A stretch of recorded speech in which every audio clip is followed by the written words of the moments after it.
আমার প্রিয় ভাইয়েরা, আল্লাহ পাক সুবহানাহু ওয়া তাআলার কাছে যত প্রিয় আমল আছে ভালো করে লক্ষ্য করেন।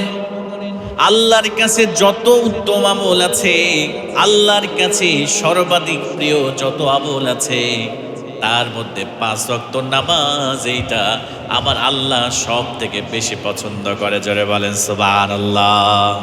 রাসূলুল্লাহ সাহাবীরা, আল্লাহ নবীজি মসজিদে নববীর মধ্যে বসে আছেন। এমন সময় রাসূলের সাহাবীরা আল্লাহ রাসূলকে জিজ্ঞেস করলেন, ইয়া রাসূলুল্লাহ, ইয়া হাবিবাল্লাহ, আইয়ুল আমালি আফদল? আল্লাহর কাছে সব থেকে উত্তম আমল কোনটা? আল্লাহর কাছে সব থেকে প্রিয় আমল কোনটা? আল্লাহর কাছে সর্বোত্তম আমল কোনটা?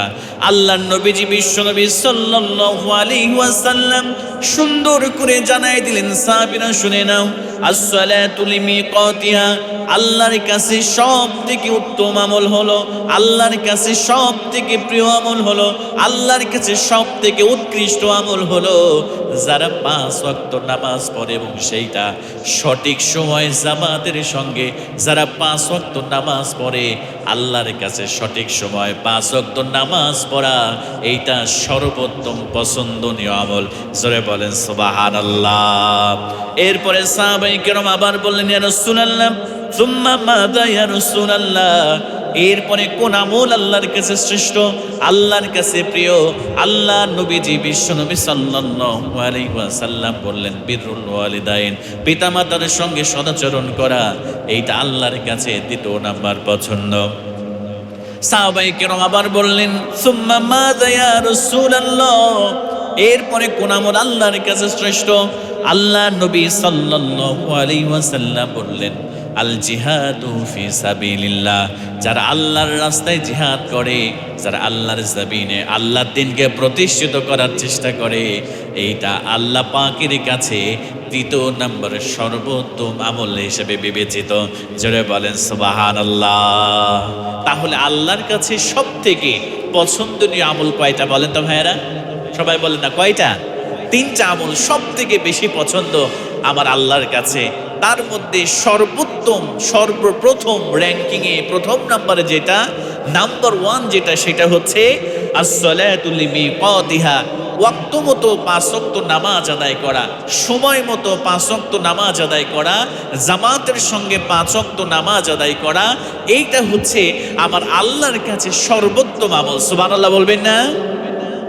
শুধু তাই নয়, বিশ্বনবী সাল্লাল্লাহু আলাইহি ওয়াসাল্লাম বলেন, যারা 5 ওয়াক্ত নামাজ জামাতের সঙ্গে আদায় করবে, সময় মতো আদায় করবে, যারা ওয়াক্ত মতো 5 ওয়াক্ত নামাজ আদায় করবে, আল্লাহ নবীজি বিশ্বনবী সাল্লাল্লাহু আলাইহি ওয়াসাল্লাম বলেন, মান আহসানা উদুওয়াহুন্না ওয়া সালাহুন্না লিওয়াক্তিহিন্না।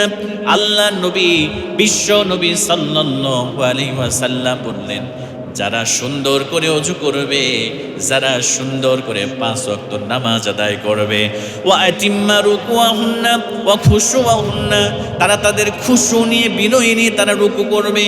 আল্লাহ পাকের হাবিব বিশ্বনবী সাল্লাল্লাহু আলাইহি ওয়াসাল্লাম বললেন, কানা লাহু আলাল্লাহি আহদুন আইয়াগফিরা লাহু।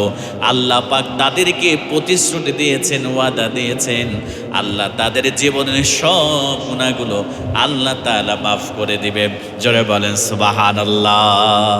আল্লাহ রাসূল বললেন, যারা সুন্দর করে ওযু করে, সুন্দরভাবে ওযু করার পরে ওয়াক্ত মতো নামাজ পড়ে, আল্লাহ পাক সুবহানাহু ওয়া তাআলার মসজিদে এসে খুশু নিয়ে, বিনয় নিয়ে যারা রুকু করে, সিজদা করে, নামাজ শেষ করে, আল্লাহ তাদের জীবনের গুনাহগুলো মাফ করে দেওয়ার প্রতিশ্রুতি আমার আল্লাহ দিয়েছেন। সুবহানাল্লাহ বলবেন না? সাহাবায়ে কেরাম রাদিয়াল্লাহু তাআলা আনহুমরা যত ব্যস্ততাই থাকুক না কেন, তাদের যত কাজই থাকুক না কেন, তারা যত বড় ব্যবসায়ী হোক না কেন, আযান যখন হয়ে গিয়েছে, তার আর ওই দোকানের মধ্যে বসে থাকতে পারে নাই, আর কাজের মধ্যে তারা বসে থাকতে পারে নাই। তারা সঙ্গে সঙ্গে সুন্দর করে ওযু করে, উত্তম পোশাক পরিধান করে তারা মসজিদে চলে এসেছে, ওয়াক্ত মতো জামাতের সঙ্গে রাসূলুল্লাহর পিছনে নামাজ আদায় করার জন্য। সুবহানাল্লাহি ওয়া বিহামদিহি। আমাদের অবস্থাটা কোথায়? আমরা কি এমন করে নামাজ আদায় করতে পেরেছি বলে তো ভাইরা?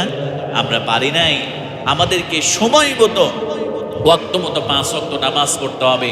যদি পড়তে পারি আল্লাহ পাক আমাদেরকে জান্নাতুল ফেরদাউসের মেহমান বানায় দিবে, জান্নাতুল ফেরদাউসের ওয়ারিস বানায় দিবে, জান্নাতুল ফেরদাউসের উত্তরাধিকারী আমাদেরকে বানায় দিবে। সুবহানাল্লাহ বলবেন না? আমার প্রিয় ভাইয়েরা, ছোট্ট একটা দৃষ্টান্ত আপনাদের সামনে উপস্থাপন করব। সাহাবায়ে কেরাম রাদিয়াল্লাহু তাআলা আনহুরা কেমন করে 5 ওয়াক্ত নামাজ তারা সুন্দর করে আদায় করেছে, কখনো জামাত মিস করে নাই, কখনো তারা ওয়াক্ত মতো নামাজ ছেড়ে দেয় নাই। আল্লাহ রাসূলের সাহাবী হযরত আব্দুল্লাহ আনসারী রাদিয়াল্লাহু তাআলা আনহু ভালো করে লক্ষ্য করেন। আল্লাহ রাসূলের সাহাবী হযরত আব্দুল্লাহ আনসারী রাদিয়াল্লাহু তাআলা আনহু রাসূলের পিছনে ফজরের নামাজ আদায় করে, রাসূলের পিছনে জোহরের নামাজ আদায় করে, আসরের নামাজ আদায় করে, মাগরিবের সালাত আদায় করে।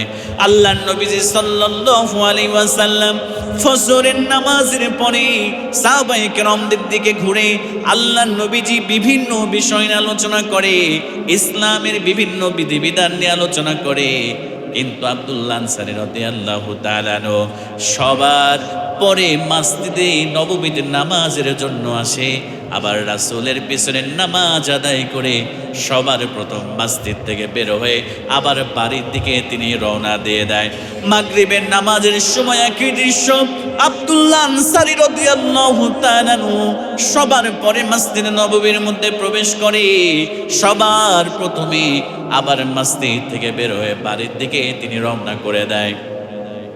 আমার মুসলমান ভাইয়ের একটু গভীরে মনোযোগ দিয়ে শ্রবণ করার চেষ্টা করেন। আব্দুল্লাহ আনসারী এই দৃশ্য দেখার পরে সাহাবায়ে কেরামদের মধ্যে কেমন যেন গুনগুন শুরু হয়ে গেল, সাহাবায়ে কেরামদের মধ্যে কানাকানি শুরু হয়ে গেল। আব্দুল্লাহ আনসারী আল্লাহ রাসূলের বিশিষ্ট একজন সাহাবী, কিন্তু তার কেন এমন পরিবর্তন? ফজরের পরে আব্দুল্লাহ আনসারী বিশ্বনবীর পিছনে নামাজ শেষ করে বসে না, আল্লাহর নবীজি কত সুন্দর সুন্দর বয়ান করে, ইসলামের কথা বলে, বিধিবিধানের কথা বলে, কোরআনের কথা বলে। আব্দুল্লাহ আনসারী নামাজে সবার পরে আসে, সবার আগে বের হয়ে যায়। মাগরিবের নামাজের পরে সবার পরে আসে, সবার আগে বের হয়ে যায়। সাহাবায়ে কেরামদের মধ্যে কানাকানি শুরু হয়ে গেল। আব্দুল্লাহ আনসারী বুঝি মুনাফিক হয়ে গিয়েছে এমন কথা সাহাবায়ে কেরামদের মধ্যে বলা শুরু হয়ে গেল। আমার প্রিয় ভাইয়েরা, একদিন বিশ্ব নবী সাল্লাল্লাহু আলাইহি ওয়াসাল্লামের কানে এই কথাটা প্রবেশ করলো। আল্লাহ রাসূলের কাছে সংবাদটা পৌঁছায় গেল, আব্দুল্লাহ আনসারী মুনাফিক হয়ে গিয়েছে, ফজরের নামাজে রাসূলুল্লাহর পিছনে সবার পরে মসজিদে নববীতে আসে, সবার আগে বাড়ির মসজিদ থেকে বের হয়ে বাড়ির উদ্দেশ্যে রওনা করে। এরপরে মাগরিবের নামাজে আব্দুল্লাহ আনসারী সবার পরে মসজিদে আসে, সবার আগে মসজিদ থেকে বের হয়ে যায়। রাসূলুল্লাহ সাল্লাল্লাহু আলাইহি ওয়াসাল্লাম একদিন তিনি ফজরের নামাজ শেষ করলেন, শেষ করার পরে সাহাবায়ে কেরামদেরকে নিয়ে, কিছু সংখ্যক সাহাবায়ে কেরামদেরকে নিয়ে আল্লাহর নবীজি আব্দুল্লাহ আনসারীর বাড়ির দিকে রওনা হয়ে গেলেন। আব্দুল্লাহ আনসারীর বাড়ির দিকে যখন রওনা হয়ে গেলেন, আল্লাহর নবীজি আব্দুল্লাহ আনসারীর বাড়ির উপরে চলে গেলেন। বাড়ির উপরে যাওয়ার পরে বাড়ির গেটে দাঁড়িয়ে আব্দুল্লাহ আনসারীকে সুন্দর করে সালাম দিলেন, আসসালামু আলাইকুম আলাল বাইত। আল্লাহর নবীজি প্রথমবার সালাম দিলেন, বাড়ির মধ্যে থেকে কোনো সারা শব্দ নাই, সালামের জবাব নাই। আল্লাহর নবীজি বিশ্ব নবী সাল্লাল্লাহু আলাইহি ওয়াসাল্লাম এবার দ্বিতীয়বার আবার সালাম দিলেন, আসসালামু আলাইকুম আহলাল বাইত। বাড়ির লোকদেরকে সালাম দিলেন, কিন্তু সালামের জবাব নাই।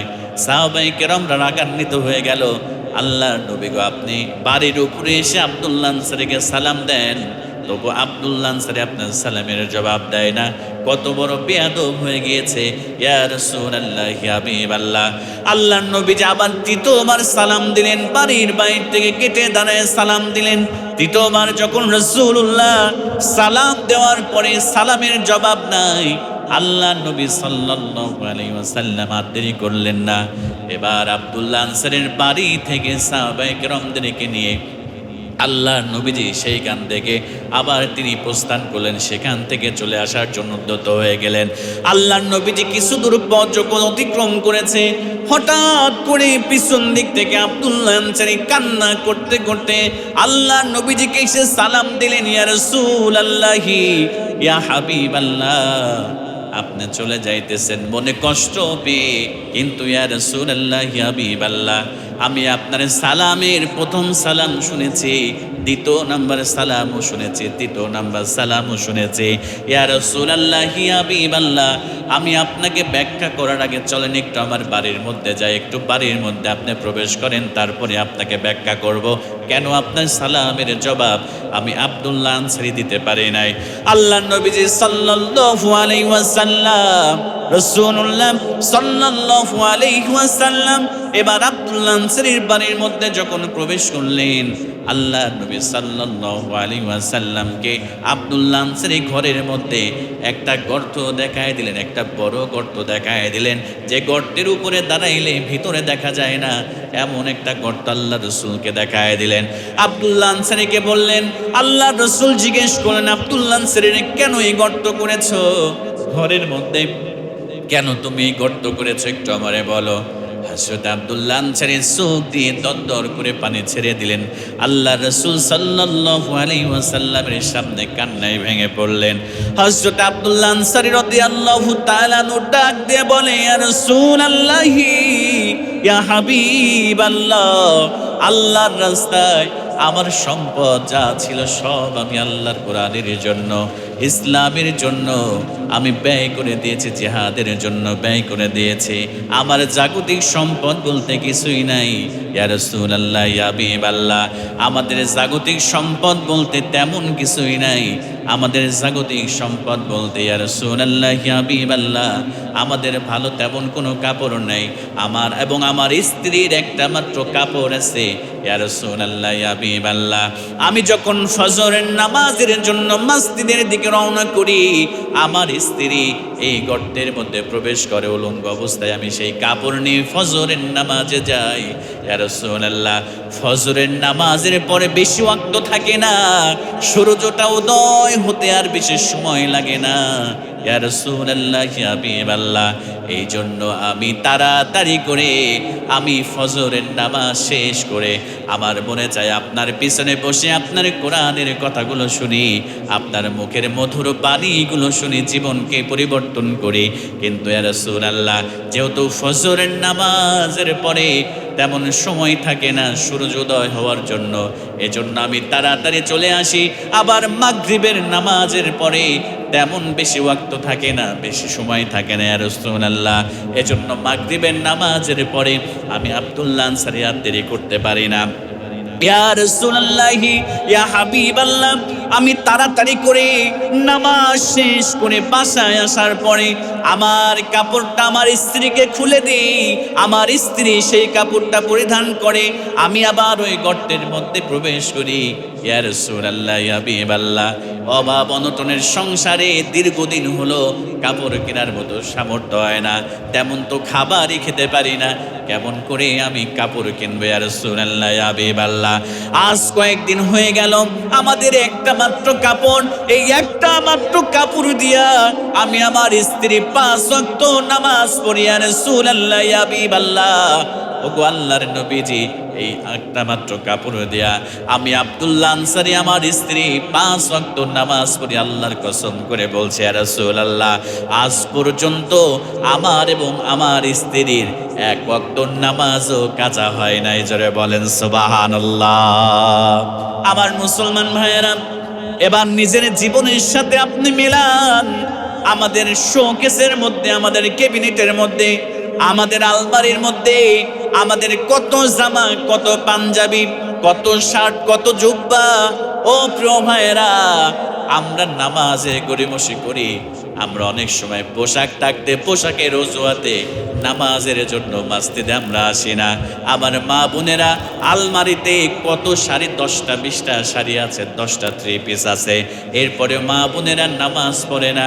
একটাবার চিন্তা করে দেখেন তো প্রিয় ভাইয়েরা, কাল কিয়ামতের দিন কঠিন মুসিবতের সময় আমার আল্লাহ পাক সুবহানাহু ওয়া তাআলা যদি আব্দুল্লাহ আনসারীকে সামনে দাঁড় করায় দিয়া প্রশ্ন করে, আমার বান্দা কেন সময় মতো তুমি নামাজ পড়ো নাই? আমার আব্দুল্লাহ আনসারী একটা মাত্র কাপড় দিয়া সে নামাজ পড়েছে। তার স্ত্রী নামাজ পড়েছে, কখনো নামাজ কাজা হয় নাই। আর তুমিও, তোমার এত পোশাক ছিল, এত জামা ছিল, এত জুব্বা ছিল, এত পাঞ্জাবি ছিল, এত শার্ট ছিল, এত গেঞ্জি ছিল, তারপরও কেন তোমার নামাজ কাজা হয়েছে? তুমি ওয়াক্ত মতো কেন নামাজ আদায় করো নাই?